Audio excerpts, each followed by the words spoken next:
De retour dans cette émission Kiki et les drôles d'oiseaux, où Alexis, eh bien, aujourd'hui là, il déménage. C'est de la philosophie à l'état pur, et c'est notre ami Alexis. Donc, tu peux peut-être faire un petit topo sur ce que tu nous racontais, et puis en revenir, aux propos justement que tu voulais développer. Tout à fait. Alors j'étais en train de parler donc de la preuve cosmologique, en particulier de la preuve à comptage antimondiste, c'est-à-dire par la contingence fameuse du monde. Tout à fait.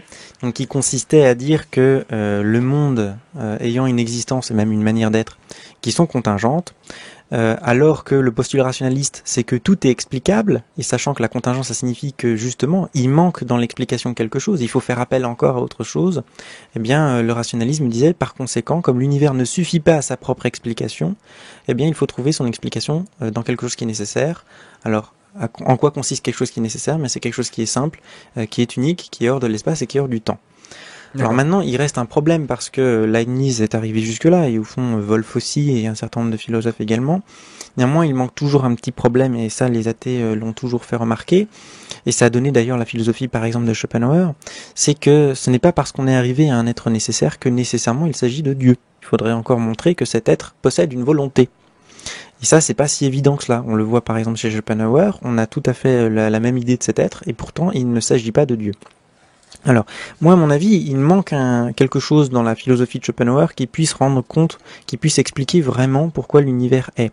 Parce qu'on a un petit problème quand on arrive ici, c'est qu'on a l'idée d'un être nécessaire, mais qu'on ne comprend pas pourquoi est-ce qu'il a créé l'univers qui est contingent. Il aurait pu ne pas le créer. Parce que s'il devait nécessairement créer l'univers, ça veut dire que l'univers, il a une nécessité. Donc on a affaire à un être, à une cause qui est nécessaire, qui ne peut pas être autrement, et qui cause un univers qui pourrait ne pas être. Donc il faut réussir à expliquer ça. À expliquer pourquoi est-ce que cet univers, il a été créé finalement, c'est ça? Exactement. Alors, il faut à la fois utiliser de la contingence, parce qu'il y a une alternative, ou bien l'univers existe, ou bien l'univers n'existe pas, et en même temps, on doit avoir affaire à de la nécessité, tout simplement parce qu'il faut expliquer pourquoi, au fond, l'univers existe, alors plutôt qu'il n'existe pas. Et ce mélange entre la contingence et la nécessité, c'est au fond ce qu'on appelle le choix. Dans le choix, qu'est-ce qui se passe? Il y a une alternative entre deux positions, ce sont les positions qui sont contingentes, et la nécessité consiste dans la détermination du choix qui va porter sa faveur plutôt en faveur d'une alternative plutôt que d'une autre. Donc il y a un mélange à la fois de contingence qui se situe au niveau du choix, enfin des alternatives possibles, et de nécessité qui se situe au niveau de la détermination de la décision penchant plus vers l'un ou plus vers l'autre. Et donc là on a affaire à un choix. Le choix entre le sucré et le salé, et puis il est 4 heures, donc nécessairement je vais prendre du sucré. Exactement. Ça se tient. J'aurais pu être philosophe.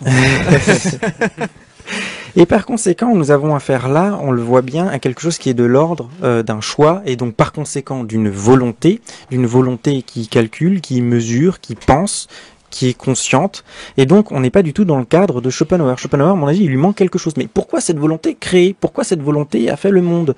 Là, ici, on a une explication, c'est que cette volonté a choisi, et elle a choisi en toute liberté, puisqu'elle a justement deux alternatives possibles. Alors maintenant, il reste encore une question, mais pourquoi cette volonté a-t-elle choisi l'existence plutôt que la non-existence? Elle aurait pu très bien choisir que l'univers n'existe pas. Alors, le problème, c'est que cette chose étant nécessaire, elle n'a rien à gagner ni rien à perdre. Elle peut pas changer cette chose. Qu'elle crée ou qu'elle ne crée pas, ça lui change rien. Sinon, ça voudrait dire qu'il y aurait de la contingence en elle, quelque chose qui pourrait se modifier. Or, il n'y a rien qui peut se modifier en elle. Par conséquent, ce choix de créer est un choix qui ne lui rapporte aucun intérêt, c'est un pur choix libre, un pur don gratuit, c'est ce qu'on appelle au fond l'amour. Et là on rentre dans le concept, mais qui au fond existe déjà chez Platon, on rentre dans le concept d'un Dieu qui choisit de créer tout simplement par amour, tout simplement purement gratuitement. Et bon, on pourrait continuer encore plus loin, mais à mon avis on peut encore également déduire également le pourquoi de l'incarnation, toujours dans cette théorie de l'amour, même la Trinité existe déjà un peu chez Plotin. Donc on le voit, il se dessine déjà d'un point de vue philosophique, mais à condition qu'on admette évidemment le rationalisme, des éléments de théologie naturelle qui nous conduisent au fur et à mesure, non complètement certes, mais au fur et à mesure vers le christianisme. D'accord.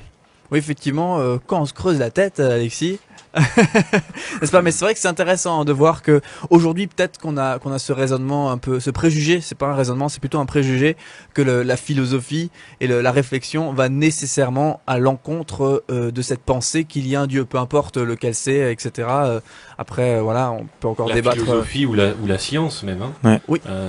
Les deux vont dans le même sens. Hein. Enfin, dans l'esprit collectif, je dirais. Oui, dans le préjugé ça, commun. c'est vraiment quelque chose de franco-français, hein, parce que moi, par exemple, quand je vais acheter un livre ou quoi que ce soit, je sais qu'il vaut mieux que j'aille acheter un bouquin en anglais, parce que là, j'aurai des choses. C'est une véritable discipline, la philosophie de la religion, la philosophie du christianisme.